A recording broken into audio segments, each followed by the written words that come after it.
बड़ी खबर है। मध्य प्रदेश के सरकारी स्कूलों पर काम कर रहे अतिथि शिक्षकों को लेकर अतिथि शिक्षक लंबे समय से करीब 17-18 सालों से स्कूलों पर अपनी सेवाएं दे रहे हैं। अतिथि शिक्षकों को सरकार ने समय समय पर बड़े ऐलानों के माध्यम से उनके मनोबल का बढ़ाया है, लेकिन जब बात आती है अतिथि शिक्षकों के भविष्य को सुरक्षित करने को लेकर, उनके लिए बेहतर पॉलिसियां बनाने को लेकर, तब सरकार की तरफ से केवल और केवल घोषणाएं और ऐलान दिए गए हैं। ऑफिशियली जो आदेश है उनके भविष्य को सुरक्षित करने का, वह जारी नहीं किया गया। इसको लेकर एक बड़ा अपडेट है।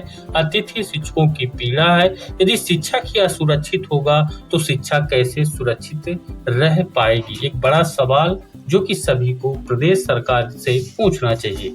अतिथि शिक्षकों का भविष्य हो रहा बर्बाद, आखिर कौन है इसका जिम्मेदार? शिक्षा व्यवस्था किसी भी राष्ट्र की रीढ़ की हड्डी होती है और इस व्यवस्था को मजबूती देने का कार्य करते हैं शिक्षक। लेकिन जब शिक्षक असुरक्षा, अनिश्चितता और उपेक्षा का शिकार हो जाए तो यह केवल एक वर्ग की समस्या नहीं होती, बल्कि पूरे समाज के भविष्य पर एक बड़ा प्रश्न चिन्ह बन जाता है। आज प्रदेश में बरसों से कार्यरत अतिथि शिक्षा के इसी विडंबना का सामना कर रहे हैं। बीते 10 से 20 वर्षों से कई अतिथि शिक्षक शिक्षा के क्षेत्र में अपनी सेवाएं दे रहे हैं। इस दौरान उन्होंने स्वयं को बेहतर बनाने के लिए डबल, ट्रिपल, एमए, बीएड जैसी उच्च योग्यताएं भी हासिल कर लिए हैं। यहाँ तक कि संविदा शिक्षक पात्रता परीक्षाएं भी उत्तीर्ण की हैं और जो टीईटी टीचर एलिजिबिलिटी टेस्ट होता है वह भी उत्तीर्ण की हैं। यहाँ तक कि मुख्य परीक्षा यानी कि चयन परीक्षा भी पास किए हैं। इसके बावजूद भी उन्हें स्थायित्व नहीं मिल पा रहा है। यह स्थिति केवल प्रशासनिक लापरवाही नहीं है, बल्कि एक संवेदनहीन व्यवस्था का प्रतीक बन चुकी है। सरकारें आती हैं, वादे करती हैं और चली जाती हैं। हर बार अतिथि शिक्षकों को आश्वासन का लॉलीपॉप थमा दिया जाता है। आपका भविष्य सुरक्षित करेंगे, आपको नियमित करेंगे, लेकिन ये वादे कागजों से आगे नहीं बढ़ पाते हैं। सवाल उठता है कि आखिर कब तक? सबसे बड़ा प्रश्न यह है कि जब ये शिक्षक अनुभवी, योग्य और वर्षों से कार्यरत हैं तो इन्हें नियमित क्यों नहीं किया जा रहा? नई भर्तियों के नाम पर अनुभवी शिक्षकों की अनदेखी करना न केवल अन्याय है, बल्कि शिक्षा की गुणवत्ता के साथ भी एक खिलवाड़ किया जा रहा है। वहीं मौजूदा सरकार को इस पर अहम फैसला लेने की आवश्यकता है।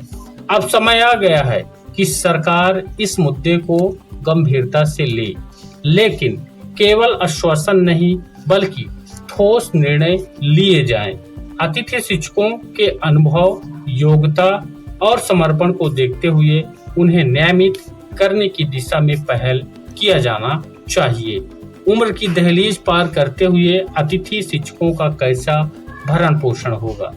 आज कई अतिथि शिक्षक 45 से 50 वर्ष की आयु पार कर चुके हैं। जीवन का बड़ा हिस्सा उन्होंने शिक्षा सेवा में समर्पित कर दिया है। ऐसे में जब हर वर्ष 30 अप्रैल को उन्हें कार्य मुक्त कर दिया जाता है और कई महीनों तक बिना वेतन के घर बैठना पड़ता है, तो यह केवल एक आर्थिक संकट नहीं बल्कि मानसिक और सामाजिक पीड़ा का भी कारण बनता है। जून और जुलाई में पुनः नियुक्ति की प्रक्रिया उन्हें जीवन को एक अस्थायी चक्र में फंसा देती है। विडंबना यह है कि एक ओर जहां करोड़ों अरबों रुपए भ्रष्टाचार और अन्य योजनाओं में खर्च हो रहे हैं, वहीं दूसरी ओर हजारों बच्चों का भविष्य संवारने वाले ये शिक्षक अपने ही भविष्य के लिए संघर्ष कर रहे हैं। क्या यह न्याय संगत है? यह आपको बताना है। कमेंट में अपनी राय बताइएगा और अतिथि शिक्षकों को नियमित होना चाहिए, परमानेंट होना चाहिए कि नहीं होना चाहिए, ये भी आप कमेंट में बताइएगा। वीडियो को लाइक और शेयर करिए। हमारे चैनल पर नए हैं तो सब्सक्राइब जरूर करिए। धन्यवाद।